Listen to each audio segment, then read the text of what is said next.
Hi, this is Yolanda Van Veen, and in this segment we're going to talk about how to make a flower garden. Now, flower gardens come in many shapes and sizes, and as long as you've got a sunny spot and you've got an area to grow some flowers, you can have a flower garden.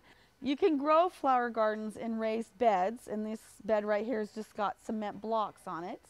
Or you can just put them right into the ground themselves, or you can put them into containers. There's really not a lot of rules. And my rule, though, is to make sure that you have flowers that represent all the seasons.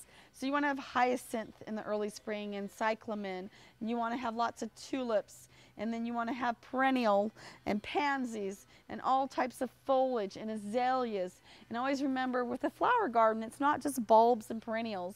You want to have flowering bushes, you want flowering trees, you want as many flowers as possible, so you have a succession of color. And by mixing and matching the different flowers that bloom at different times of the year, you can have a beautiful color garden almost all year round. And never forget foliage, because Japanese maples and azaleas and even peonies have a beautiful bronze foliage in the fall. So even when they're not in bloom, they're beautiful. And don't forget all of the flowers that bloom in the fall too. We have fall blooming crocus and amaryllis belladonnas and colchicums, and there's so many different types of flowers that bloom in the fall.